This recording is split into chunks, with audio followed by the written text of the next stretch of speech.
Hola, buenas noches. ¿Quiénes quedaron pendientes de la número 3?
No, antes yo pensé, fue como, obviamente,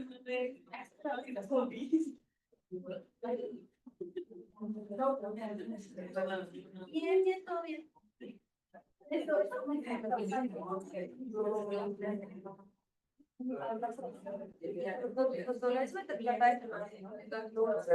La atención, por favor. Vamos a continuar la clase. Organicémonos. Y ya ahorita terminamos con los que quedan pendientes de la evaluación del CMT para que podamos avanzar en la clase.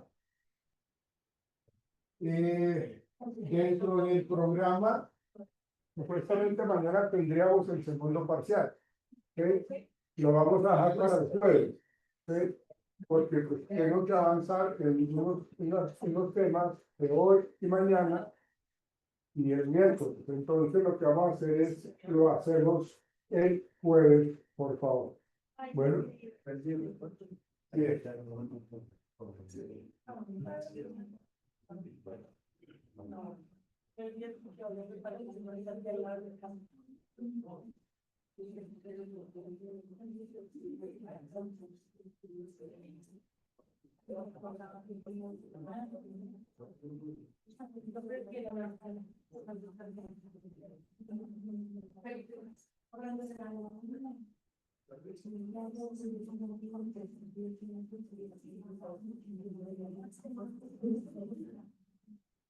Cuando terminen las personas que faltan, la tablilla número 3 me dicen, por favor.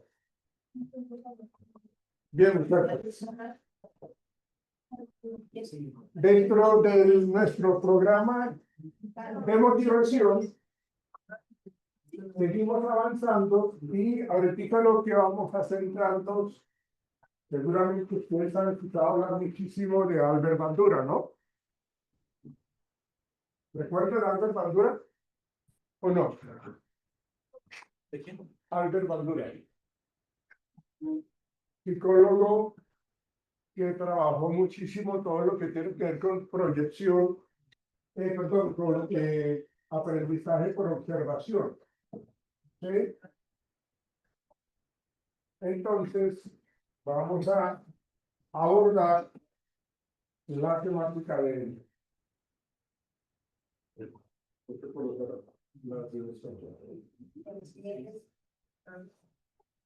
bien. Este es el señor Albert Bandura.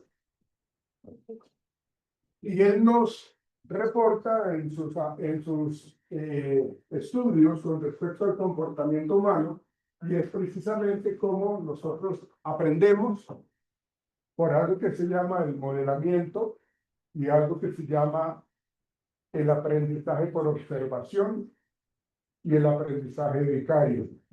Y él comenta muchísimo todo el concepto de lo que tiene que ver con lo que tiene que ver con la autoeficacia. ¿Recuerdan ustedes el concepto de la autoeficacia? ¿Alguien me lo puede decir? ¿Qué es la autoeficacia? Es de que la creencia de que el individuo en su capacidad puede lograr. Perfecto. Es la percepción que yo tengo como individuo de que todo lo que me propongo lo puedo hacer. Y eso hace que yo tenga una alta motivación o una baja motivación. Tiene que ver con exactamente eso. Entonces, acá lo que nos plantea Bandura es esa relación directa con el logro de las metas, con la motivación para lograr esas metas, el esfuerzo. Ustedes saben de que nosotros si no trabajamos con esfuerzo, si no nos dedicamos con esfuerzo, seguramente vamos a tener unos resultados un poco bajos. Y la resiliencia, pues ya lo sabemos nosotros, que es la capacidad que tenemos nosotros de sacar adelante nuestras metas y no patinar en últimas en el sufrimiento o no quedarme en el sufrimiento permanentemente. La idea no es. Pero, como todo en psicología, hay algo que nos impulsa, nos empuja a avanzar o a quedarnos estancados. Y en este caso lo que estamos diciendo eso es de que nuestra forma de pensar, nuestra forma de ver las cosas, que es lo que incluyen los cognitivos conductuales, es la variable cognitiva. ¿Sí? Acuérdense que en el conductismo es simplemente conducta-respuesta, ¿sí? Conducta-respuesta, pero entre ese lapso de espacio, de tiempo allí, de actividades, la conducta y la respuesta, en la mitad debe haber un procesamiento de información, debe haber una interpretación, debe haber un análisis, y en ese caso son las variables cognitivas. ¿Sí? O sea, digamos que el conductismo es algo que de pronto, el conductismo radical es algo que queda un poco cojo cuando únicamente habla de la conducta y la consecuencia. Resulta que entre esa relación hay algo que se llama la cognición.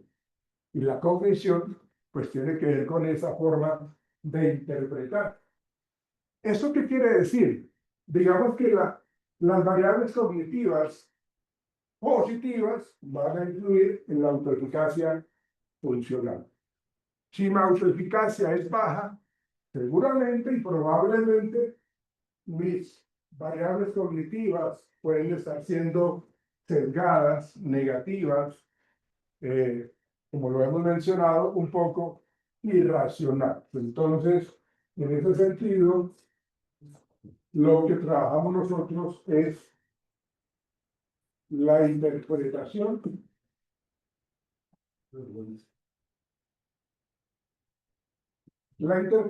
de esa teoría social cognitiva.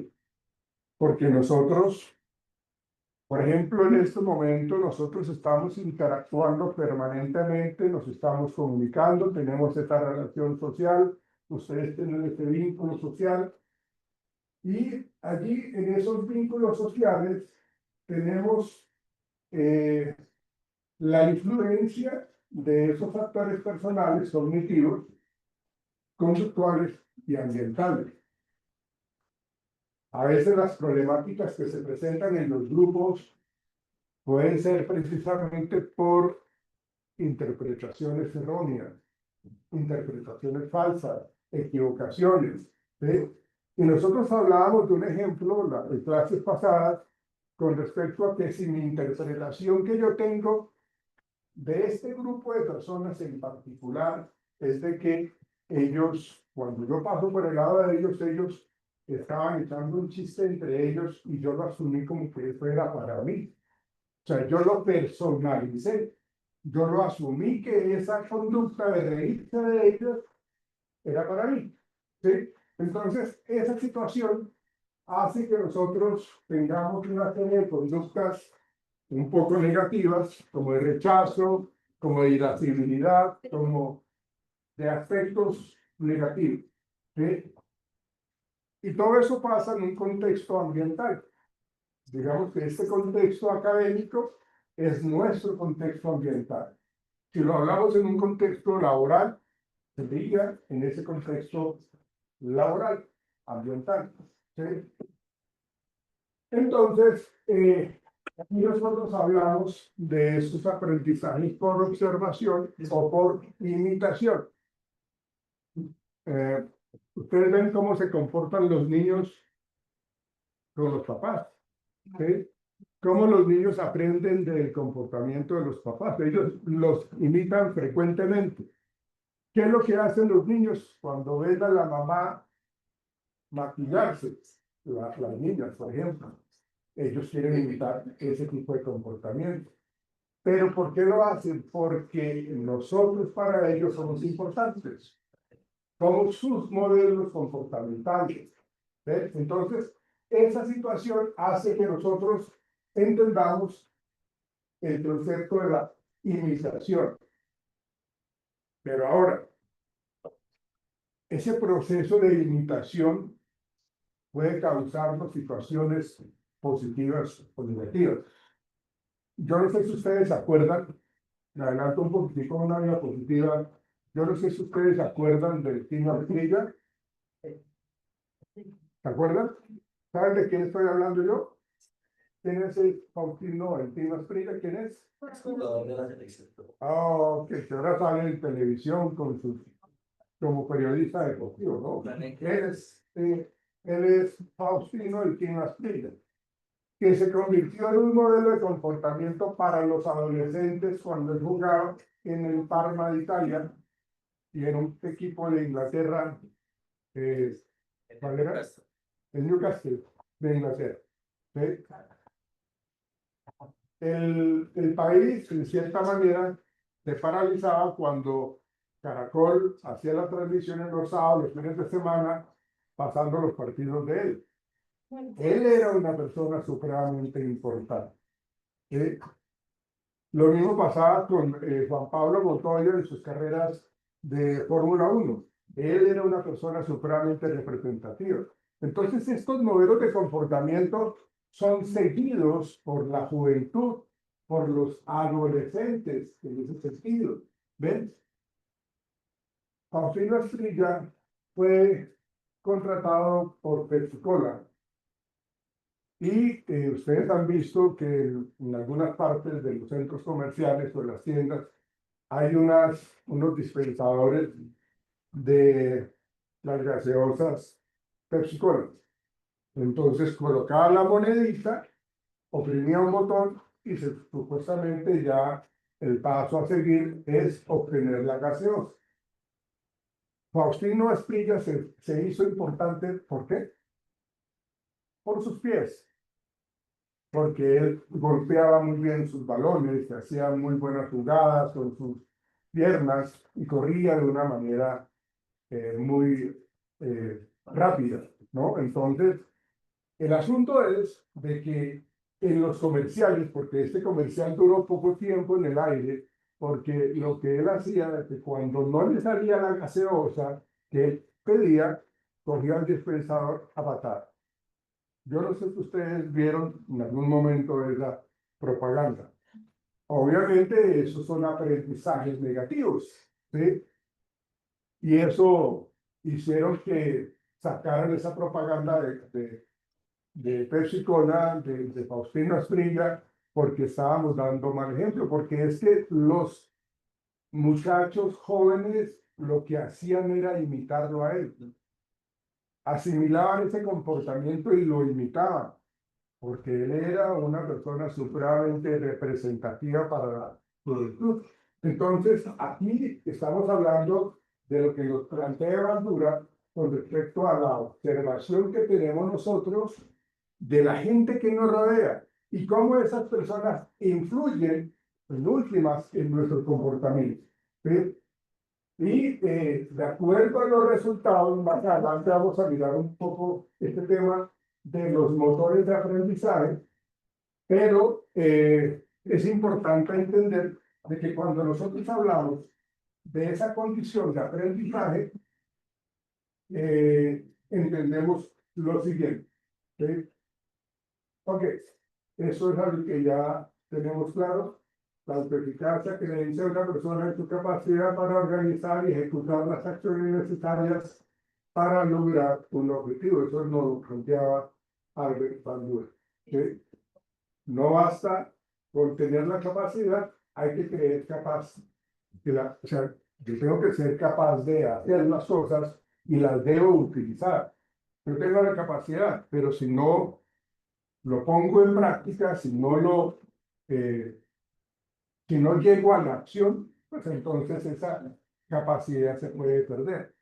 Hay algo que se llama, jóvenes, hay algo que se llama la teoría del desuso.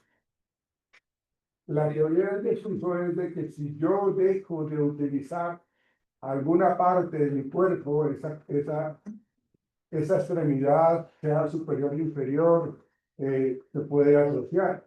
Bueno, por eso es que cuando nosotros nos pasa un accidente y me lesiono el brazo, me quiebro la muñeca, a mí me la enyesan y me la colocan con un cabrecillo quieta o me la enyesan para dejarla quieta por un buen tiempo.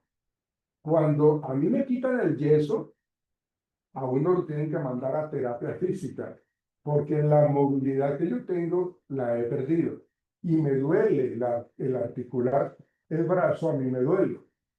Entonces, eso es lo que nos dice la teoría del desuso, de que si yo no pongo en práctica lo que estoy aprendiendo, eso se olvida. Si yo quiero aprender a manejar, tengo que practicar. A manejar un carro o una moto, lo debo practicar. ¿Ven? Por eso necesitamos, aparte de tener esa capacidad, utilizarlo. O si no, se convierte en la teoría del desuso. Bien. Y obviamente la autoeficacia media entre el conocimiento y la acción, porque mi creencia es favorable, mi autoconfianza es favorable, entonces voy a hacer todo lo necesario para llegar al cumplimiento de mi objetivo, que sería lo más provechoso en nuestro aprendizaje. ¿Sí? Ahora, aquí tenemos la autoeficacia versus las habilidades reales que nosotros tenemos en nuestra cotidianidad. ¿Sí? Esta imagen me gusta mucho porque si mis creencias van hasta donde mi percepción es negativa, yo ya no voy a conseguir absolutamente nada, yo no voy a seguir insistiendo, esto es mejor no seguir trabajando.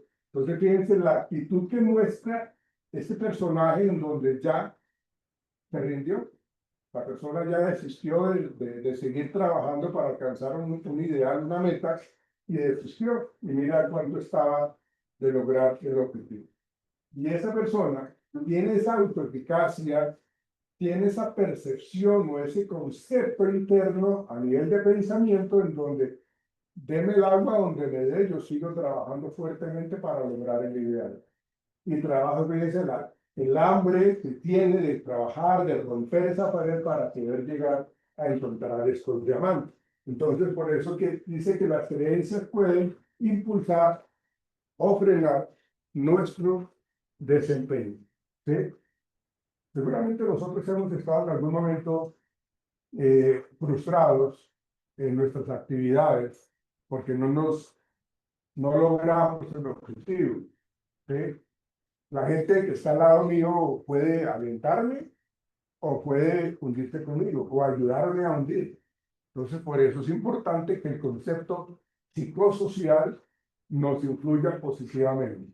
Obviamente, cuando hablamos de autoeficacia y de autorreferencia y todos los autos que ustedes quieran, es porque yo confío en mí, ¿sí? Yo no necesito de las personas para de pronto lograr los ideales. Bienvenidos esos comentarios, pero si no los hay, yo tengo que impulsarme a lograr las cosas de una manera muy individual y personal. Sí, dime, ¿quién me habla? Nosotros desde nuestra profesión de psicología, con los consultantes que le falta la motivación muy pronunciados, pero llega una autoeficacia, como usted lo acaba de mencionar en ese ejemplo, una persona desmotivada, que no quiere seguir. Uno tiene que valorar los contextos, ¿no? Sociales, todos los que tiene, pero ¿cómo sería el abordaje ahí en ese contexto? Por ejemplo, viene este paciente de un estrato 6, pues que tiene todas las comodidades, pero viene esta persona que es de estrato 1, desmotivado, pues una estructura familiar fracturada. Ahí queda complejo porque a veces uno dice, listo, yo tengo que tener muy claro cuál es el concepto de motivación para darle esa asesoría a mi consultante, pero hay que tener muy claro ese contexto donde viene el consultante. Entonces uno como que uno de estudiantes se queda sin herramientas para decirle cómo lo abordo. Sí, claro, pero fíjate que no es una relación directa que te crucias de estrato 6 o estrato 1 para sentirse deprimido. Una persona que lo tiene absolutamente todo, tiene unos estándares de ejecución muy altos y no los alcanza, entonces se frustra, siendo de estrato 6. ¿Sí? Pero también está ese estrato 1 que no, sí, claro. No. Yo te entiendo eso. Lo que quiero aclararte es de que no hay una condición de que sean únicamente los de estrato 1 los que van a sufrir los estados depresivos por falta de motivación. Los de estrato 6 también tienen su corazoncito. Sí, claro. También sufren, también se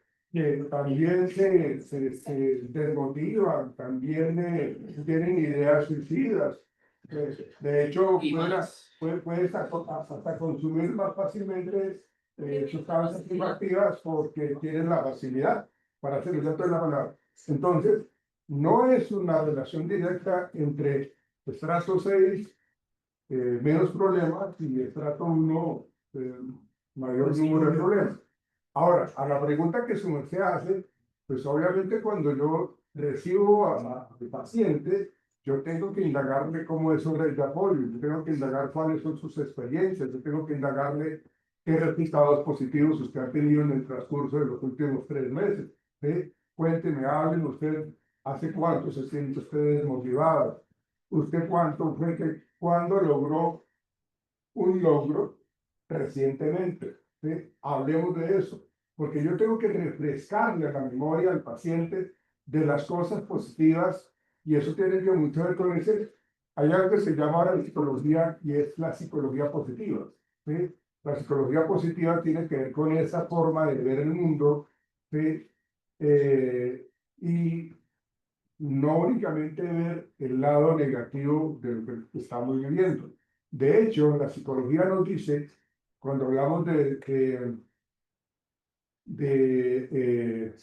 me olvidó el nombre, es una estrategia terapéutica, el mindfulness, ¿sí? Yo tengo que aprender a vivir con el sufrimiento, yo tengo que aprender a vivir con el dolor. ¿Sí? Entonces es entender y aceptar, creo que lo habíamos mencionado en algún momento, y es aceptar las condiciones negativas que yo puedo llegar a tener en un momento de mi vida. O sea, yo tengo que vivir la frustración que estoy viviendo. Yo tengo que vivir en un momento determinado del duelo. Vivámoslo, aceptémoslo, pero coloquemos de un tiempo. O sea, una forma de no invalidar ese pensamiento y No invalidar, ¿para qué lo invalido? O sea, no me lo debo estar negando. Yo lo que tengo que es aceptar, exactamente, uno termina somatizando. ¿Sí? Entonces, yo lo que hago es aceptarlo, como cogerlo y pararlo frente a mí y entender cómo lo estoy viendo, de qué manera lo estoy magnificando, qué tanta relevancia e importancia le estoy dando para poderlo desmitificar, para quitarle ese peso. Y eso se logra en todas las evaluaciones que de pronto podamos llegar a tener en las primeras consultas con respecto a su autoconcepto, ¿sí? Y en ese sentido, pues el paciente va a encontrar la posibilidad de evaluar el antes, cómo estaba esta persona antes de que llegara al consultorio a consultarle su motivo de consulta, se hizo la intervención y cómo está después. Y yo le voy a mostrar, mire, así estaba su merced hace un mes y medio, ahora está así. Espero que bien, ¿no? O sea, pero es la idea, ¿no? Que haya como esa evolución, no involución, sino una evolución con respecto a su estado emocional. Y él debe reconocer, ¿sí? Es importante que él lo reconozca. Entonces, en ese reconocimiento, ya la persona le está quitando cierto tipo de terreno, de espacio al pensamiento negativo, al estado depresivo, y aún más le reforzamos. Y la gente que está alrededor debe ser las personas que me van a ayudar también a mí o me van a empujar como al abismo también. ¿Ok? Señorita. Es que, por lo menos, digamos, a mí se me dificulta mucho expresarme con una persona cuando se siente mal. Cuando tú ves a una persona que está sintiéndose mal. Sí, o sea, digamos, cuando me doy cuenta que tiene como algún problema, pues yo puedo sentir su dolor, en serio, puedo sentir la empatía, pero no sé qué decirle. O sea, estoy como, qué mal. Pero no es que puedo sentir empatía, en serio. Yo puedo sentirlo, pero no sé transmitirlo. Y me pasó algo, por lo menos, como hace muy poco, una persona me estaba contando lo que estaba pasando y eso, y yo le dije a mi mamá, a mí me dio esta pena, pues porque pues, se supone que los estudiantes deben tener como que un poquito ya de conocimiento en esos temas, y yo solo la miraba y yo decía como, qué pasada, pobre mujer. Ella me encontró, no, porque yo también. Yo también.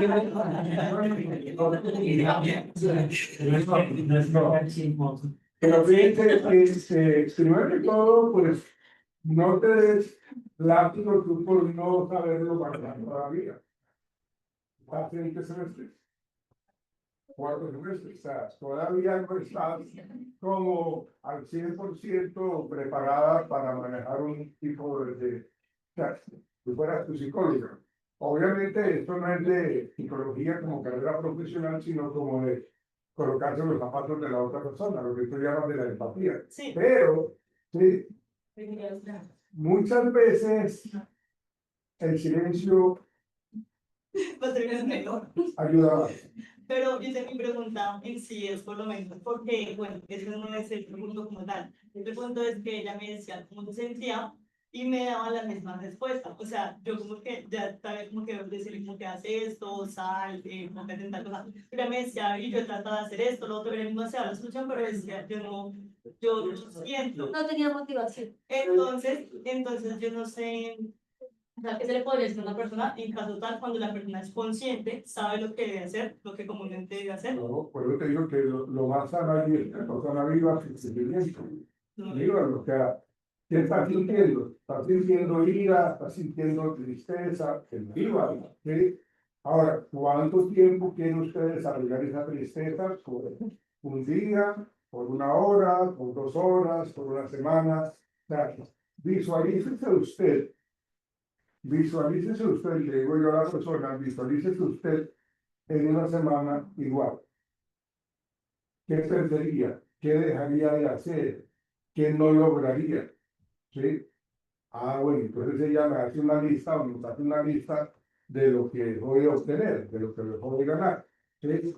Y ahora, le voy a decir, ahora visualiza el hecho que tú hayas salido de esa situación, de ese contexto o de ese estado emocional. ¿Qué hubieses logrado? Visualiza que tú, vamos a utilizar un poco la imaginería, ¿cómo te sentirías tú? ¿Sí? ¿Cómo estarías permitiéndote a ti está en un estado emocional mucho más sano, mucho más agradable. Eso sí depende de ella o de él. El hecho de que se permita verse de una manera diferente o que se hunda más. Y obviamente hay que decirle, ojo, acérquese a las personas que le hagan el bien, no que le hagan el mal. Busque las personas que son motivadoras, no que las hunda más todavía. O sea, mira a ver cómo es su círculo de amigos, mira a ver con quién está compartiendo, mira a ver si hay una persona que está mucho más deprimida que usted, que le está haciendo causar más daño. Evalúe su contexto, evalúe cómo se está manejando eso. Y de esa manera, seguramente ella va a tener un componente cognitivo mucho más amplio para combatir con ese estado depresivo. Profe, yo tengo una pregunta. Sí. Ahorita tú hablabas de eso, la psicología positiva. ¿Qué es eso? La psicología positiva tiene que ver con la manera como nosotros vemos lo que nos está pasando en el día. La psicología positiva tiene, lo llaman,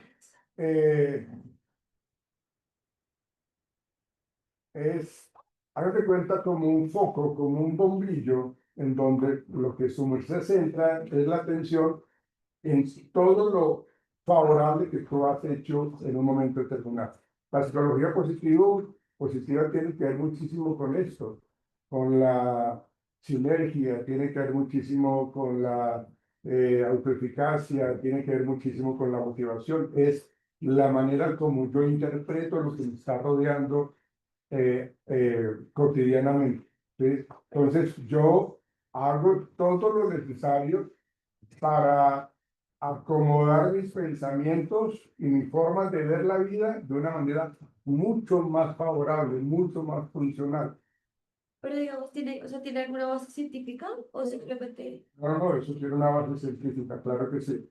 Eso hay estudios que determinan por qué la estructura mental de los pacientes que se les enseña a pensar de una manera positiva, ¿sí? Acuérdense lo que Maslow nos decía a nosotros con respecto a, vamos a estudiar a las personas mucho más eficaces en la vida, a las personas más exitosas en la vida.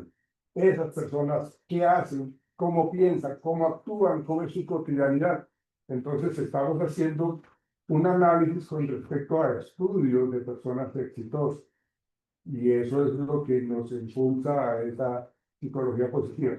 No es una, no es una pseudociencia, no, es una ciencia basada en estudios científicos con respecto al comportamiento humano que se encargan de acompañarse de situaciones agradables. Dentro de esas situaciones positivas está saber vivir un momento de tristeza. ¿Sí? No lo estoy negando, porque muchas veces la gente lo que hace es negar las condiciones emocionales que estoy viviendo. No, no la niego, la vivo, la siento para poder entender qué es lo que está pasando conmigo. ¿Y de las escuelas de la psicología se parte de alguna?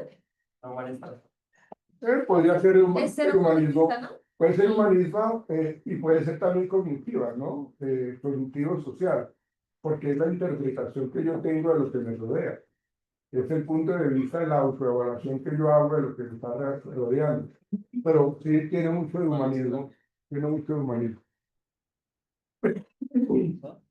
Entonces, miren, aquí damos unos ejemplos con respecto a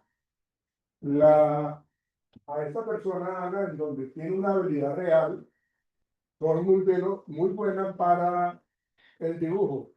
¿Sí? Entonces, esta es la habilidad real alta. ¿Sí? La autoeficacia también es alta porque ella es consciente que es muy buena en el dibujo o para el dibujo. ¿Ve? Entonces, ¿qué nos espera? En ese caso, pues el éxito. ¿Sí? Ahora, Luis tiene una habilidad real alta, pero él no cree en sí mismo. Él considera de que no va a ser capaz de lograr lo que él quiere. Entonces, la habilidad real es muy bueno para el dibujo, pero él se autocuestiona demasiado en esa autoeficacia baja. Entonces, el bloqueo. sea, ni para qué lo voy a intentar, para que la gente se burle de mis dibujos, de mis pinturas, pues ni para qué lo intento. ¿Ven? Cómo ese esquema de pensamiento nos termina bloqueando, como esto. ¿Ven? Entonces simplemente no hacemos nada. Y Marta tiene una habilidad real, media. Ella sabe de que es buena, pero tiene que esforzarse un poco más. Pero ella trabaja para eso. Ella trabaja para hacerla mejor. Tenía un bajo conocimiento o no tan desarrollado, pero ella, no, yo quiero ser la mejor pintora de pintura al óleo, entonces me voy a esforzar, voy a practicar, voy a ver tutoriales, voy a ir con un profesor, lo hago. Entonces, la autoeficacia es porque yo sé que puedo mejorar esa falencia y al mejorarla con esa autoeficacia, pues estamos hablando de la persistencia y de la mejora continua. Eso demuestra también que, o sea, bueno, no sé, yo me he dado cuenta, incluso cuando estaba en el colegio, que hay personas que son muy pilas, son muy, para Sí. muchas cosas, Ujú. pero son muy responsables, son muy así. Y siempre salían a frente las personas que de pronto les costaba más, pero que le metían la ficha, digámoslo así. Y es en todo, o sea, muchas veces una persona, ahí es cuando para mí, por ejemplo, pesa más, no sé, la responsabilidad, la dedicación, que el mismo talento. Sí, correcto, sí. De nada Sí, sirve. porque la idea es de que si usted tiene esa habilidad real, ¿sí? ¿No? Pues la cultives y la trabajes para bien de su merced. Pero si no la trabajamos, igualmente la podemos estar perdiendo más adelante. ¿Sí? Por eso dice que con la relación a la motivación, una autoeficacia elevada pues genera mayor motivación, mayor esfuerzo, mayor persistencia. ¿Sí? Y una autoeficacia baja pues genera desmotivación, la procrastinación, que tanto a veces se presenta, que ahora es un término que se utiliza muchísimo, y el abandono. Entonces, la clave en todo proceso motivacional precisamente es que si yo tengo un potencial, trabajenlo, vivéncienlo, mejórenlo, que toca un esfuerzo, que toca un rendimiento un poco más de dedicación, hagámoslo. ¿Ves? Todas las personas que quieren triunfar en la vida, todas las personas que quieren proyectarse en la vida a mediano o a largo plazo, tienen que quemarse las pestañas. Tienen que quemar y que les salgan ampollas en las manos pues para poder lograr los objetivos. ¿Sí? Yo puedo tomar la decisión de tener el menor esfuerzo o tener un mayor esfuerzo y la diferencia está en que la persona que se sacrifica un poco más, que prefiere trasnochar y prefiere hacer una cosa, la otra lo va moldeando, lo va depurando, lo va mejorando hasta que obtiene un buen resultado. ¿Y cuál fue eso? La, la persistencia y el esfuerzo, porque que eso es lo que queremos. Pero si en el camino estamos haciendo cosas un poco negativas, entonces pues los resultados no se hacen esperar, también tienen ese estilo de, eh, de resultado. ¿Sí? El origen de la autoeficacia, que lo hemos mencionado en el transcurrir de las clases, ¿sí? Tiene que ver con eso. Las experiencias de éxito que yo tengo. ¿Sí?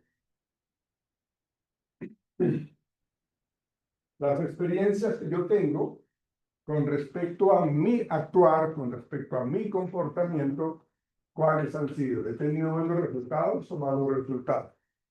Experiencia de éxito personal. ¿Qué he hecho yo para lograr lo que he logrado? ¿Hasta dónde he llegado yo? ¿Qué más me falta? Entonces, la autoeficacia me dice a mí, mire todo lo que yo he logrado hasta el momento. Mire la ganancia que yo he obtenido hasta el momento. Quiere decir que lo estoy haciendo bien. Quiere decirte que esto es algo significativo. Y eso me mantiene en esa línea motivacional para lograr el objetivo. ¿Ven? Entonces, ahí vamos trabajando en eso, con esas experiencias de éxito. En cambio, Si mis experiencias de éxito son muy bajas, ¿sí? Realmente me ha costado enormemente, entonces, pues como que mi experiencia de éxito está como muy por el piso. Pero no quiere decir de que yo no lo pueda mejorar. No quiere decir de que no lo pueda modificar, lo puedo hacer. Acuérdese de la resiliencia, acuérdese de que nosotros nos podemos, como decía el humanismo, sobreescribirnos y mejorar, si es lo que yo quiero. ¿Sí? El hecho de que yo no tenga una historia de éxito permanentemente no quiere decir que yo tenga que quedarme en ese cuadriculado. Bueno, el modelado tiene que ver con ese aprendizaje vicario que nos dice Albert Bandura. ¿Alguien sabe qué es ese aprendizaje vicario? A través de instrucción. No, no, a través de observación. Todo esto es aprendizaje por observación. Bandura dice con su teoría del aprendizaje vicario, él dice que nosotros aprendemos del éxito y del fracaso de los demás. Eso es el aprendizaje vicario. ¿Sí? Entonces, yo voy a darles el ejemplo de un aprendizaje vicario que nos plantea Bandura. Yo estoy observando que mi compañero de semestre, esto puede suceder en cualquier etapa de nuestra vida. Lo importante es que estemos atentos a lo que nos está diciendo el modelo o lo que está haciendo el modelo al cual estamos observando. Entonces yo veo a un compañero que él con su comportamiento, o lo que pasa, él con su comportamiento está consiguiendo una respuesta positiva de una chica que quiere conquistar. ¿Qué hizo este muchacho? Saludó a la señorita, le llevó una tarjeta, le llevó una rosa y le dijo que quería salir con ella. ¿Ven? Entonces yo estaba observando el comportamiento de mi compañero y vi la respuesta que le dio la señorita. La señorita pues cayó rendida a sus pies y le dijo que sí. ¿Ves? Para salir a cenar, para salir a bailar, para salir a... ¿Sí? Sí, pero No, pues, a cenar, a cenar, ¿no? Entonces, yo observé y aprendí.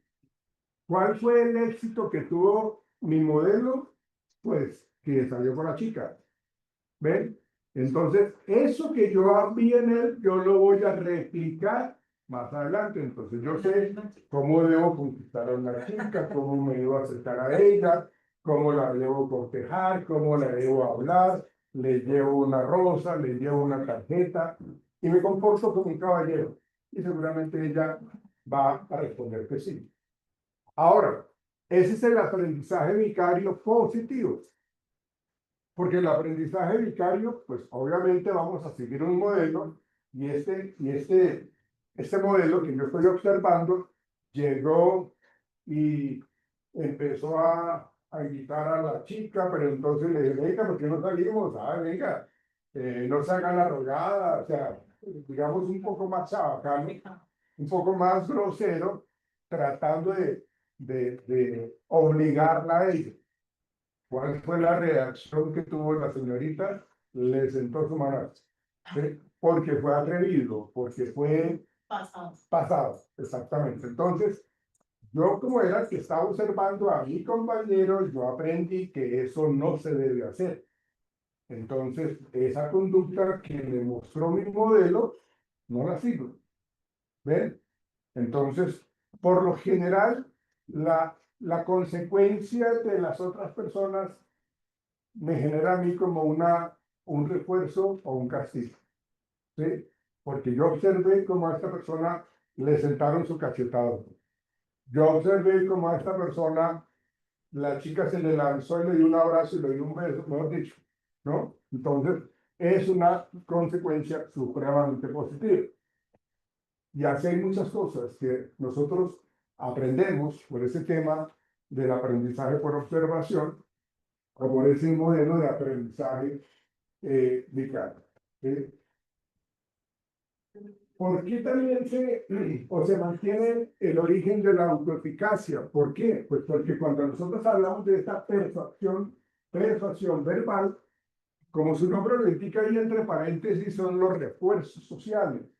Los refuerzos sociales es el aplauso, ¿sí? Es la sonrisa, es el abrazo, es la palmada en la espalda, alentando a la otra persona. El refuerzo social es, mira, a mí me encanta mucho cómo tú trabajas, me encanta cómo has logrado esto, quiero felicitarte, eres una persona muy diligente, eres una persona muy comprometida, te felicito.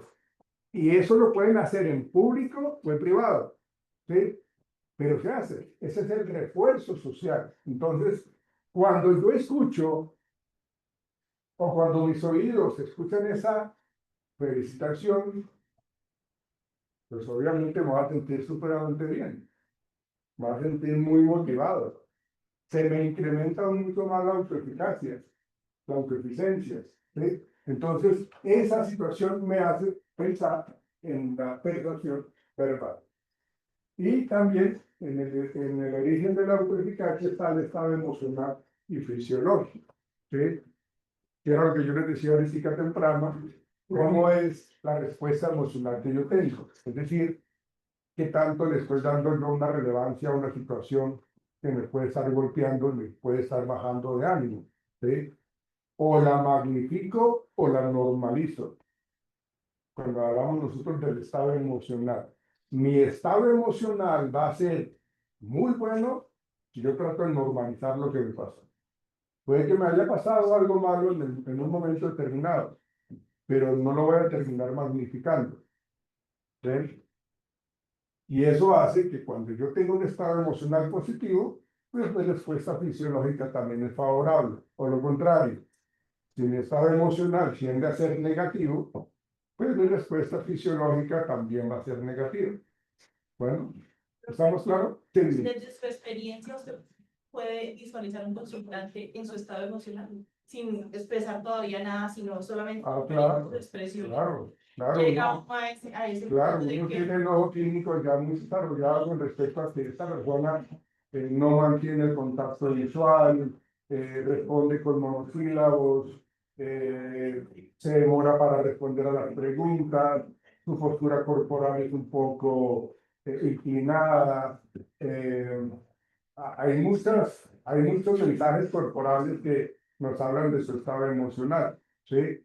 Es muy económico, realmente lo que hace esta persona es ser supremamente repetitiva en su expresión y tiene, digamos, la habilidad fácil, llora con facilidad. O sea, es evidente que lo podamos reconocer nosotros en consulta, ¿sí? Si de pronto en su comportamiento tiende a ser un poco mm, colocar como una careta, pues también es una forma de expresar de que nos sentimos un poco fuera de tono, como desmotivados, porque somos muy radicales, no somos dados a la empatía, no respondemos de una manera amable, soy un poco tosco. El paciente esconde algo, porque a veces son Claro. reacios a todo y no.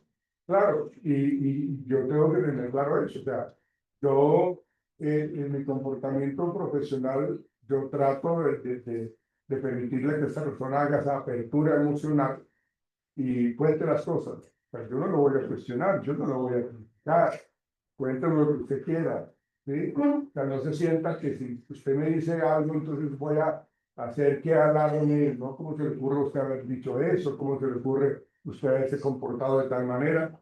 No, hable lo que usted quiera, ¿sí? Es lo que diría Sigmund Freud en el tema de la asociación libre. Cuento lo que usted quiera. No se preocupe si es bueno o es malo, simplemente expréselo y ya miraremos cómo eso lo está acompañando usted en su cotidianidad. ¿Bien esto? Bueno, mira, acá hay esta foto, mira cómo los niños aprenden a imitar a imitarnos a nosotros. ¿Sí? Las conductas se mantienen por los refuerzos. ¿Sí? Perdón. Entonces, aquí hay algo que, señorita, Pero digamos que también la respuesta puede variar mucho frente a la situación, la respuesta aquí. a la observación. Por ejemplo, en esa imagen, para la niña lo que ella está haciendo, no sé, digamos, que lo haga el padre todo el tiempo, está bien, que es lo que ella está bien. Sí, Pero pues a cierto punto no lo está. no está. Que ella, no sé, esté en el celular. Claro. O sea, obviamente esa, hay Sí. todo que son fuertes, pero pues a largo plazo, cuando yo Sí, esté grande, sí, sí, para claro. ella va a estar bien ese comportamiento de estar en un teléfono todo. Por eso depende mucho de nosotros los adultos los que determinamos qué tanto vamos a permitir que los niños nos imiten a nosotros. Y es que a veces nosotros terminamos diciéndole cosas que no están bien, como, venga, si me llaman, dígale que yo no estoy. ¿Sí? Sí, O sea, pasa. cosas como eso. Entonces realmente, Es que no era- no. Digamos, con la respuesta a las situaciones que usted ponía de la forma en la que el muchacho se le declaraba a la chica. Ajá. Entonces, digamos que la respuesta del muchacho que fue educado, que le llevó todas las cosas, ¿qué tal que pues de pronto la respuesta de la chica no hubiera sido tampoco buena? Por X o Y motivos, cada persona pues ahí la respuesta del que está observando pues va a quedar como... Es neutra, no Sí, funcionó, no funcionó. igual en el otro lado, que él fue grosero, tal, pero la chica sí, se le fue. Sí, es que puede pasar, Claro. uno está formando, Ah, no. pero depende de las Pero cosas. mira, o sea, tú mismo lo estás diciendo, o O sea, sea, no se aplica si la, a eso. no, si se aplica, No, pues, o sea, me refiero, no depende de eso, porque queda uno neutro. En No, una no. situación de que no porque mira, no porque si tú dices que el muchacho que fue grosero con ella le funcionó, pues yo lo voy a aprender. Ah, mire que esa persona actuó de esa manera, le fue bien. A esta niña le gusta que la cojan a, perdóname la expresión, a patadas, o la traten a lo bestia, perdóname la expresión, ¿sí? Y le funcionó. Ah, eso debe ser que está bien, ¿ven? Y lo voy a hacer. O sea, la diferencia entre lo correcto y lo incorrecto, ahí no hay, ¿no? Ahí no lo hay, pues porque el niño o la persona está observando que está bien. O sea, ¿cuál es? Por eso digo que el aprendizaje vicario es a partir del éxito y el fracaso de la persona que yo estoy observando. Y la persona que es watcher tuvo buenos resultados, eso lo voy a evitar, ¿sí? Porque no van a ser educados. Es como decisiones propias, porque por ejemplo, un niño ve que su papá es maltratado con su mamá, siempre la golpea, la trata mal, los insultos, y puede replicar esa misma actitud, como hay otros que deciden ser unos caballeros totales. Ok. Sí, Sí, claro. Claro. ¿Qué es lo que pasa allí? Lo que pasa es que acá nosotros trabajamos algo que es la frecuencia con las que pasan las cosas negativas o las cosas positivas. O sea, hay un padre que es castigador, pero hay unos tíos que son muy amables. Hay unos tíos o una mamá que es una dama y siempre se esmera por actuar de una manera correcta. ¿Sí? Entonces, la persona tiene los dos modelos de comportamiento. ¿Quién obtiene mayor beneficio, el papá o los demás familiares? Dependiendo de las consecuencias de los demás familiares, las consecuencias del papá, el niño va a aprender. O sea, no es que esto tenga que ser camisa de fuerza con respecto a eso, depende mucho del contexto. Por eso en lo que veíamos nosotros del contexto ambiental, también influye eso. ¿Ves? Porque si el papá cada rato que maltrataba a la mamá, llegaba la policía y se lo llevaba y lo dejaba guardado como una semana, pues, ¿qué va a aprender? O sea, eso no lo va a aprender. Bueno, lo aprendió, pero no lo va a replicar, ¿sí? No lo va a evitar, ¿sí? En cambio, sí va a evitar lo que hacen los tíos con respecto al respeto a la mujer, el respeto a la hermana, a la abuelita, a la mamá, ¿sí? Entonces, seguramente lo va a tener ahí. Eso depende mucho de la frecuencialidad y de los modelos que yo estoy observando permanentemente. Y ahí también posiblemente entra en una disonancia cognitiva, ¿no? O hago lo que me están diciendo mis tíos o hago lo que estoy viendo. Sí, pero que por eso digo que yo necesito medir el éxito y el fracaso de esos modelos, ¿sí? Porque si es más sufrimiento para mí, no lo voy a imitar. O sea, yo no creo que uno quiera imitar para sufrir, ¿no? Sería una conducta un poco como masoquista, ¿no? Bien, ok. Y en esa parte, miren lo que, y eso tiene mucho que ver con lo que ustedes estaban hablando ahorita, ¿sí? Eso tiene que ver muchísimo con el proceso de aprendizaje de Honduras. Y es que miren que cuando nosotros hablábamos o hablamos de la televisión, nosotros fácilmente podríamos ser unos ladrones en potencia. Si nosotros vemos películas como Los 11 del Océano, que son ladrones, ¿sí? ¿Y si saben de qué película me refiero? ¿Sí? Que son 11 personas que van a robar un casino. ¿Sí? ¿Es policía? No. No. ¿Cómo se llama la película? Los 11 años. ¿Sí? Y luego, Que también hay una versión en mujeres. ajá, correcto. ¿Sí? Entonces, si nosotros vemos, o sea, digamos que esa cajita mágica de la televisión, eso fue en su momento algo supremamente llamativo. O sea, eso nos tenía, bueno, nos tiene, ¿sí? Algunas personas supremamente como hipnotizadas.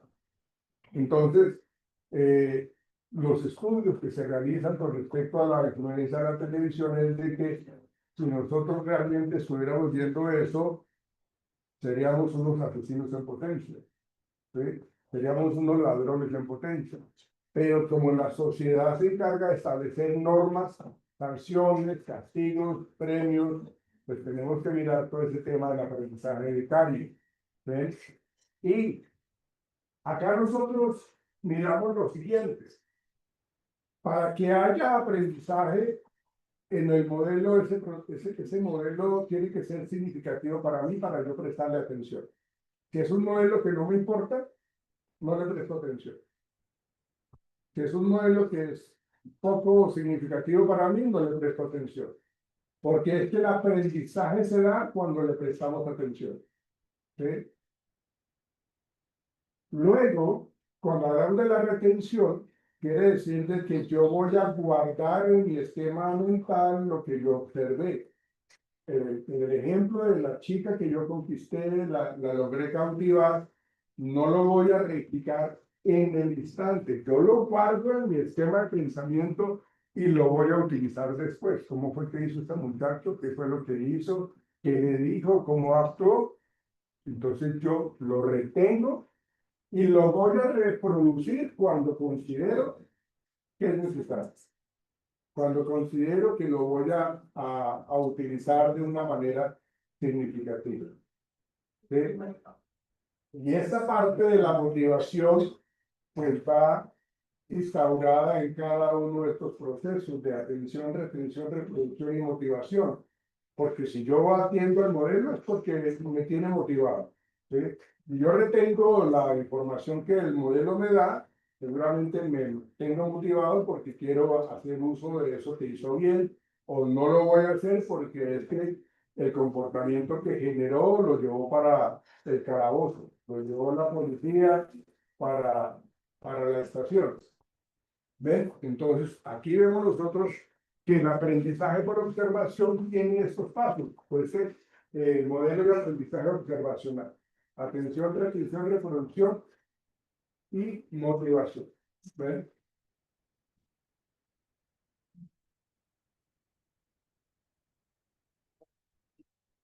Ok. Aquí cuando hablamos nosotros de la autoeficacia y las emociones, ¿sí? Acá nos dice que, digamos que esas son respuestas emocionales, la confianza, la ansiedad, son respuestas emocionales. Entonces, por eso dice que a mayor autoeficacia, pues mi confianza va a estar por en los cielos, ¿sí?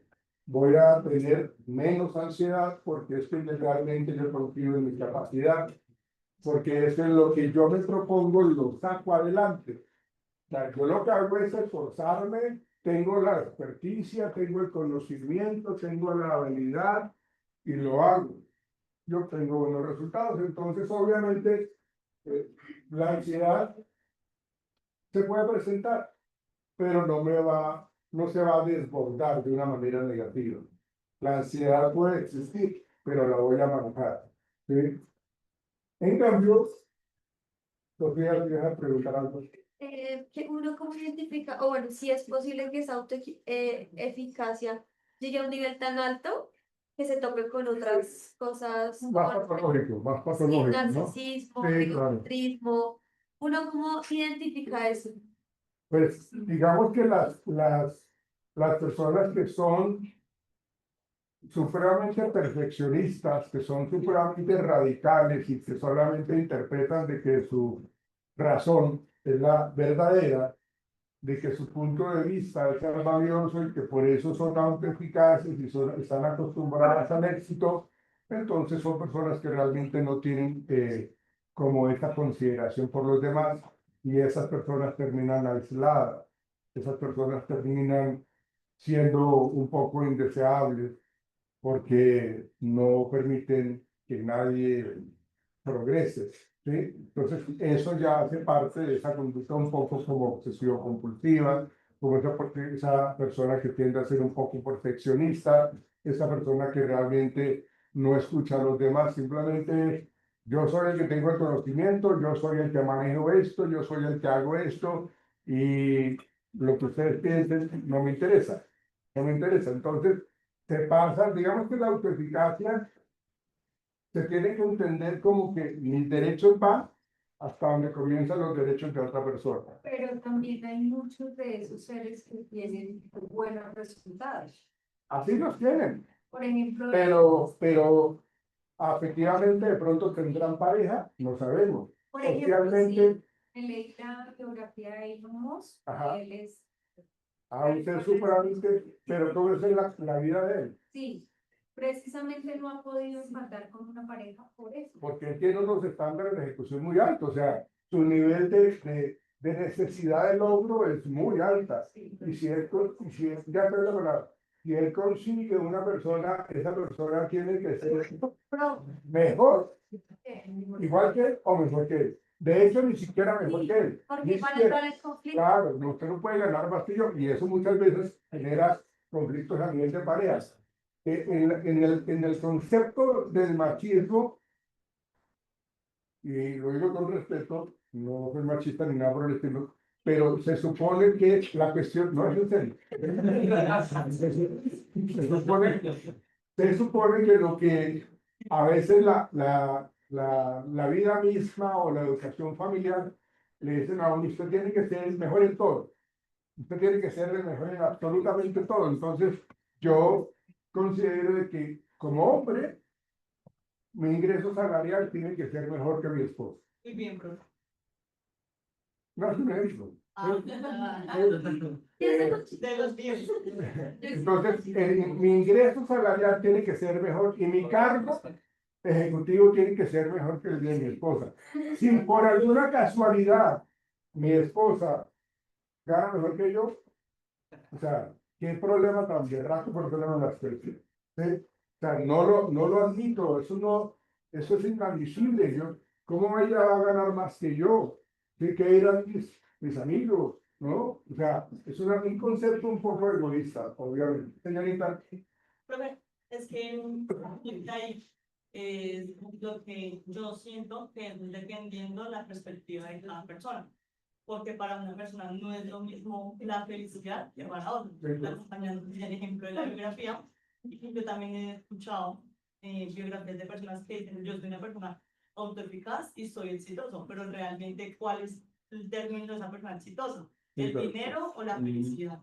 Porque yo siento que una persona que supera ese nivel de autoeficacia, con ya esas personas que se sienten súper, o sea, no sé, como el super yo, El superhombre. no, Sí. nunca van a poder llegar a ese a ese nivel de éxito. Y siento también que realmente se van a los extremos muchas cosas, por lo menos el ejemplo que tú ponías. Hay hombres que dicen, yo tengo que ganar más que mi esposa, pero pues eso tiene que ir hasta cierto límite, dependiendo de las culturas y la forma de pensar de las personas. Porque existen las personas que les da envidia que su pareja progrese más, pero existen las personas que son súper, ¿cómo se dice eso? Empáticas, No, empáticas. Las personas que son, que sí que tienen un delirio de superioridad y existen las personas que son recostadas. Que no permiten que su esposa sea mejor como están los hombres, que definitivamente se recuestan sobre ellos. Entonces yo siento que la tolerancia, que es un punto de equilibrio bastante importante desde la perspectiva de la persona. Claro, no, de eso encontramos en los hombres, los hijos bombril, ¿no? Que están ahí 40 años y no salen de la casa, ¿no? Que los papás quieren que ya se casen, vayan y no consiguen una pareja para que se vaya y se independice. Pero como las tiene todas gratis allá en el hotel mamá, entonces, ¿no? No, incluso existen personas que generan ese rol, por lo menos uno las ve por ahí, que dicen, no, que el hombre tiene que proveer más que las mujeres. Ay, mantenidas, pues no es que sean mantenidas, es la verdad. Derecho. Sí, claro. Hay personas o hay parejas, hay personas que quieren el equilibrio, apórtalo. Para mí me parece muy equilibrado que aporte tanto el hombre como la mujer en el lugar. Sí, obvio. Pues, O sea, siento yo que estamos en una revolución, siento yo, de que el feminismo, que el machismo, y digamos, obviamente existe como ese concepto, esa base del feminismo, que busca un equilibrio, pero, o sea, desde mi punto de vista, no siento que vaya a haber un equilibrio y siento que el objetivo no es el equilibrio, porque somos dos géneros distintos, pero eso no radica en económicamente hablando. Por ejemplo, para mí un claro ejemplo es el tema de los años en la pensión. Entonces, ¿por qué los hombres? Dime. Debería ser igual. Yo no estoy, es que no estoy hablando de pronto de que sea bueno o que sea malo, pero entonces, ¿cuál es el concepto y cuál es lo que se quiere lograr? Sí, o sea, el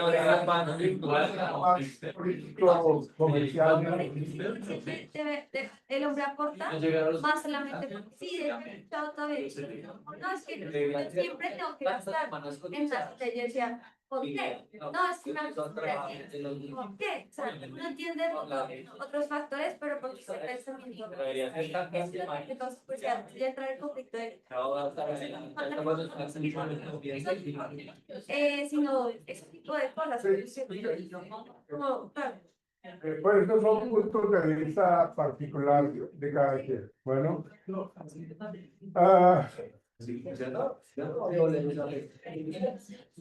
¿preguntas?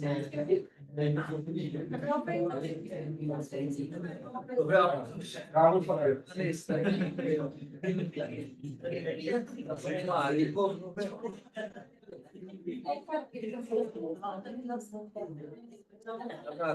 Era lo que tú me preguntabas con respecto a estrategias para fortalecer la autoeficacia en un proceso terapéutico, por ejemplo, ¿no? Aquí hablamos de proporcionar metas claras. Por favor, jóvenes, señoritas, no hemos terminado clases, por favor. Proporcionar metas claras y alcanzables. Coloquémonos metas realmente que sean no fáciles, pero sí que puedan ser alcanzables, ¿sí? Que realmente podamos llegar a ese punto final. Hagámoslo, ¿sí? Yo tengo que tener claro cuáles son mis capacidades y con base en esas capacidades voy a tratar de trabajar para ello. ¿Sí? O sea, yo no sé nada de inglés y me voy a colocar en un trabajo para hablar en inglés. Por Dios, ¿no? Eso no tiene sentido, ¿no? Entonces tienen que ser metas claras y alcanzables. Acompañar con retroalimentación positiva. Jóvenes, por favor, hagan silencio. La cuestión es que haya una retroalimentación positiva de parte de su merced hacia mí, pero también una autorretroalimentación. Es algo así que uno lo reconoce como el autoelogio. el autoelogio es algo que yo puedo llevar para cualquier lado. No me cuesta, no me pesa, ¿no? Entonces yo lo puedo utilizar.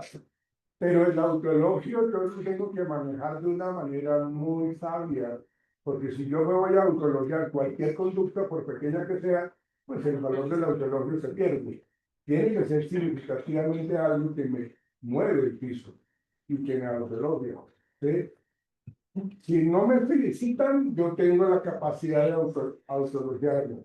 Si estamos recibiendo retroalimentación positiva, pues bienvenida a esa retroalimentación. O sea, si a mí me felicitan, yo no me voy a poner de mal genio, ¿sí? Yo no me voy a ofuscar, ¿no? Gracias por esta felicitación.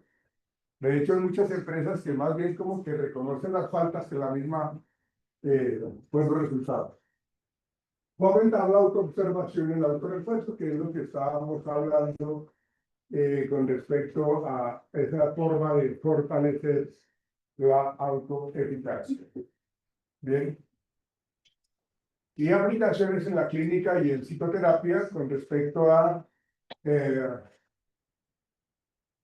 cuando nosotros hablamos de la exposición es colocar a la persona en una situación simulada de algo que le genera un poco de ansiedad.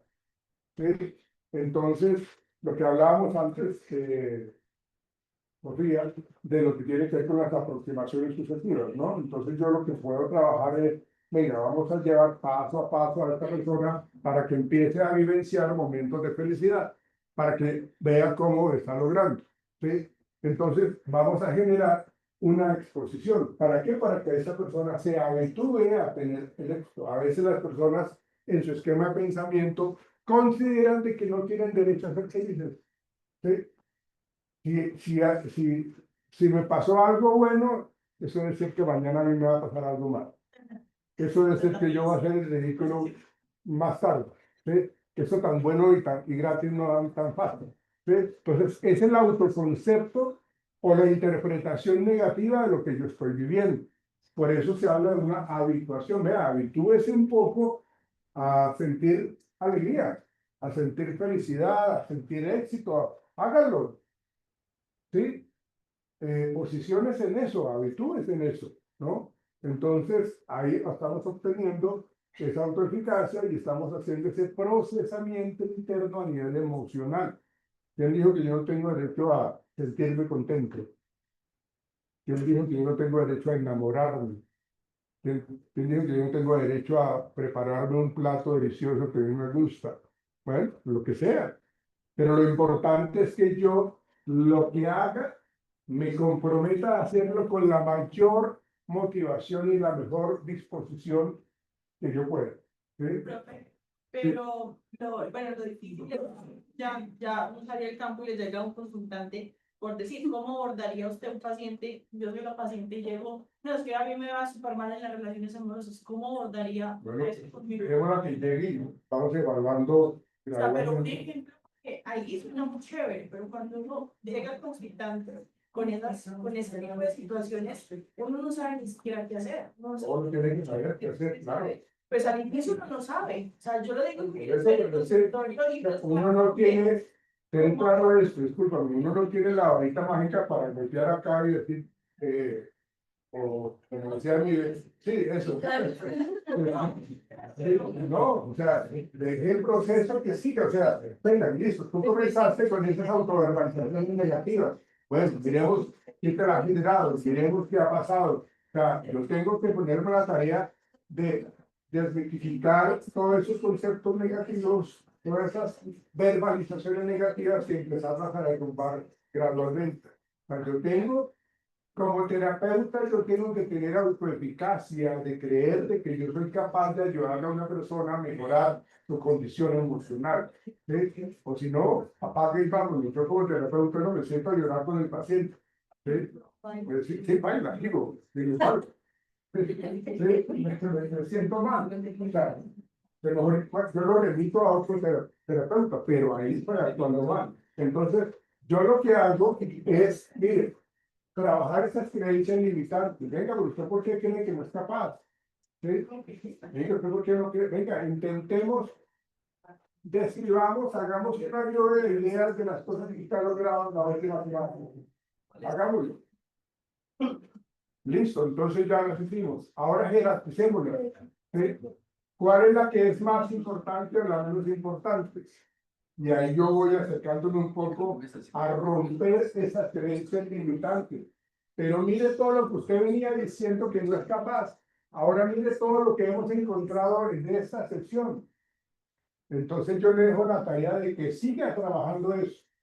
Uno en consulta, por lo menos en la parte conductual, uno deja muchas tareas. Hay algo que se llama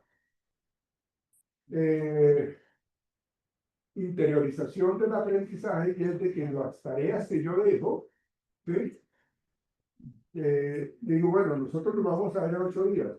Tú tienes que hacer estos reportes de tareas para mejorar.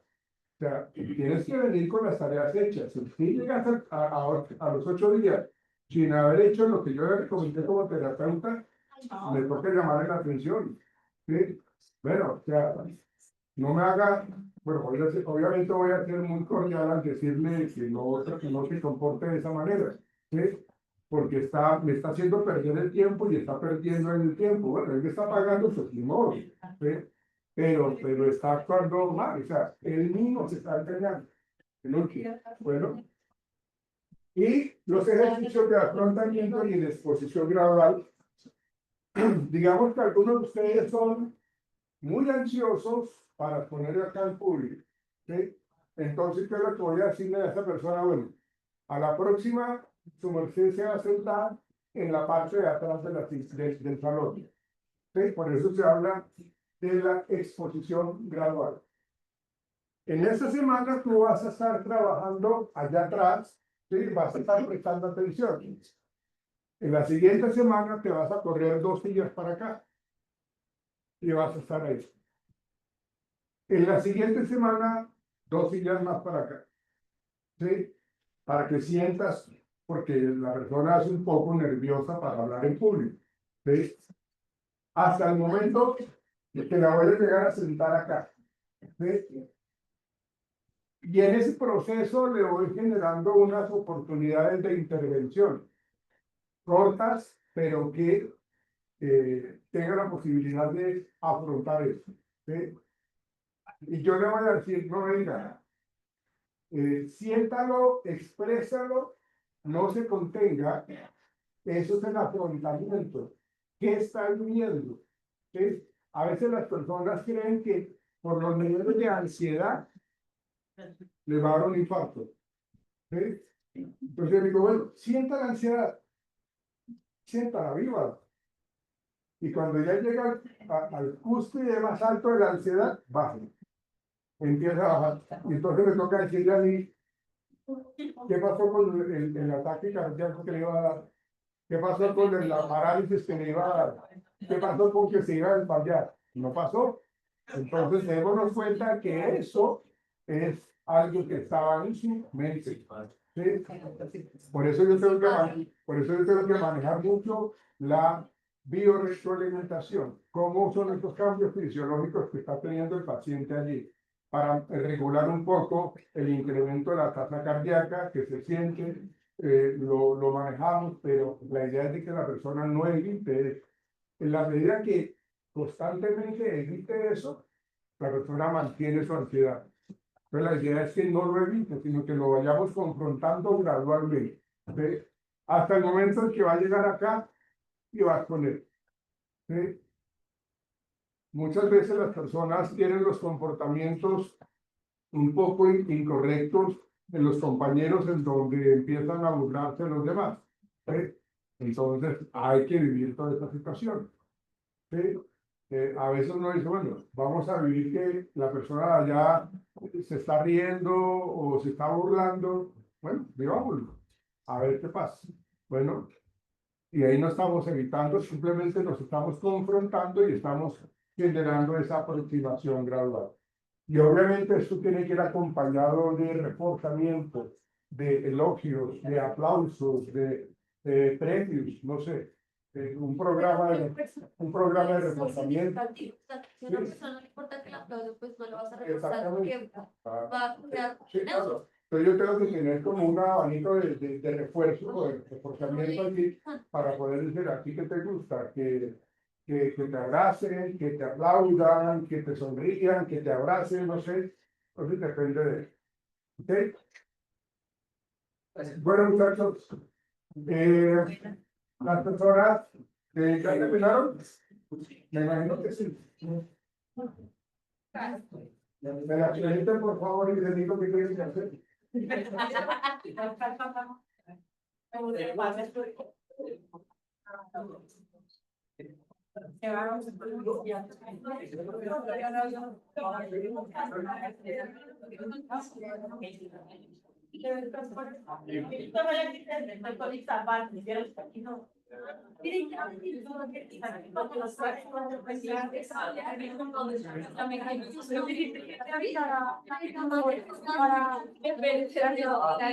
Venga, muchachos, antes de que se vayan, voy a llamar. Esto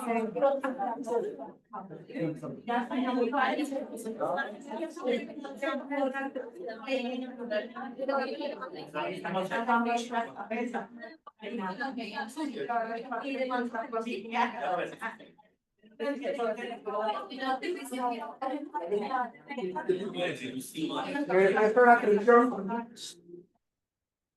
Las personas que vayan llamando pueden ir saliendo. Si no han terminado el CMT, espero por favor. Listo, venga.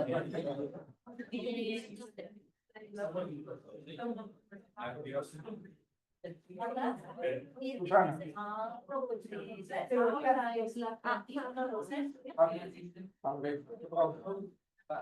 Diana Angulo. María Paula Ballesteros. María Paula. Laura Bejarano. Natalia Bernal. Valentina Ríos. Mónica Borja. Y Camacho.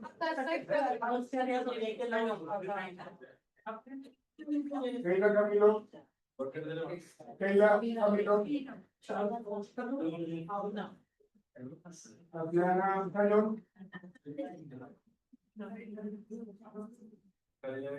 Laura Carreras.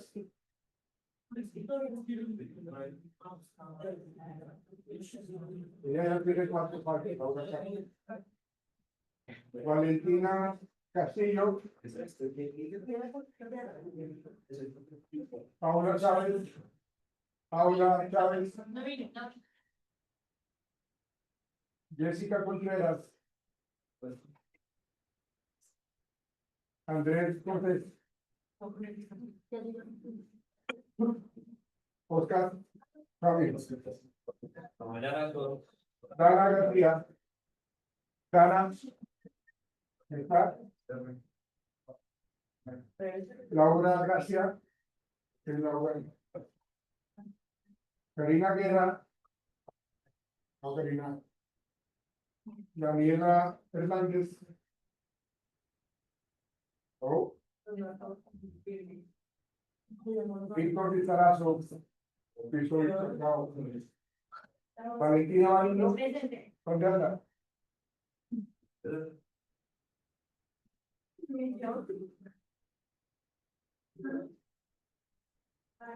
Karim Martínez. Brian Martínez. Camilo. John Molina. Camilo. Camilo Bucara. Luisa Fernanda. María Duranis. Daniel Preciado. Daniel. Luisa Fernanda Priano. John Quintero.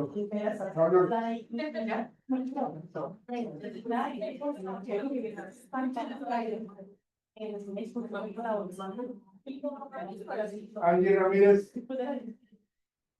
Pero es que está hablando de ahí, Lo que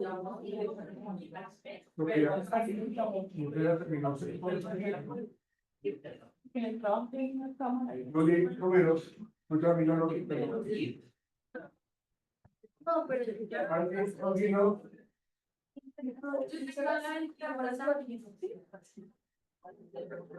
no vino,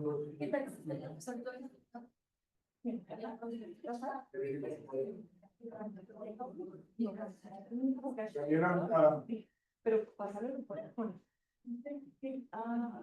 Pero no. Gracias. Si no,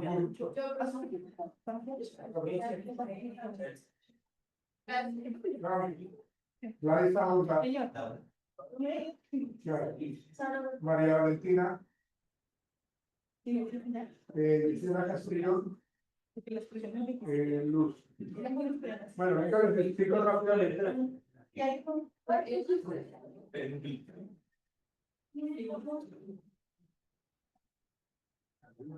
Ah, sí, yo estoy aquí. Creo que sí. Sí. Yo estoy de acuerdo, ¿verdad? Bueno.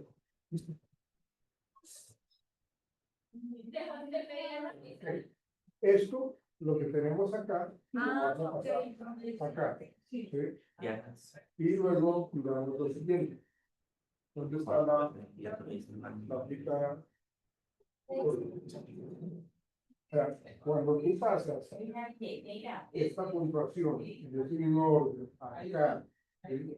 A la PB, vas a buscar el PT. Entonces, por ejemplo, acá tú tienes el logro 16, el logro 16 que es este, colocas 57, Aquí a este lado.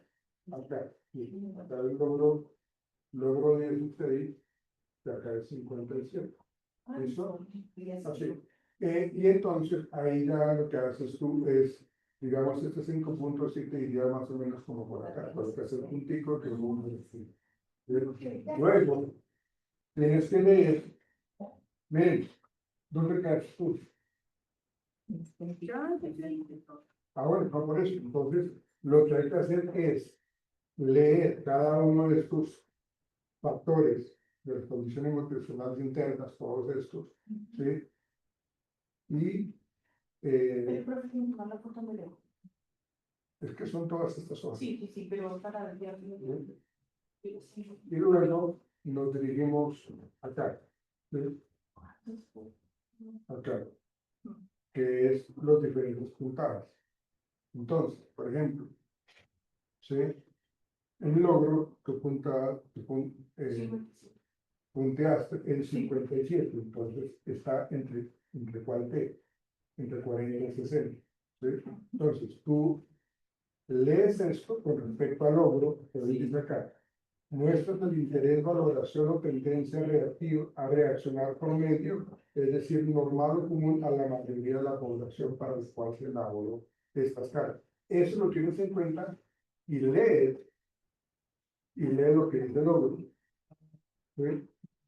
Y lee lo que dice el logro. Entonces, acá nos dice que es el logro. Y lo interpretamos con base en lo que dice acá y lo que dice acá. ¿Sí? Segundo el puntaje que te da esto tú, acá obtienes expectación. Entonces tú buscas acá expectación, lo lees.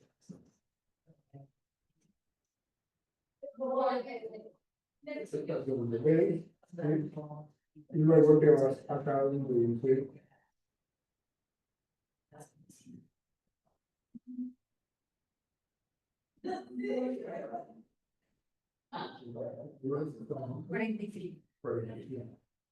entonces buscamos dónde está. Acá está. Entonces tú haces el concepto de lo que pero haces un informe con respecto a esto. Y al que aparece en esta ocasión. ¿Listo? Y así por cada uno. Y hacen el informe con la interpretación de los dos. Con la integración de Según esta mira cómo, ese punto. sí, mira cómo quedó el registro de acuerdo Producción bruta de la ocupación. Y entonces interpreta. Sí, de acuerdo a cada uno de los territorios que hacen. Sí. Listo, pero muchas gracias. ¿Y su papá de qué tiene? Yo les digo mañana. No está, las 10 de la noche. Gracias. Chao, Hasta mañana. chao, María Clemencia. Chao.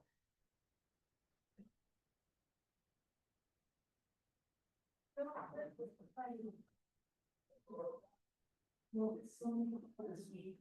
Corazón,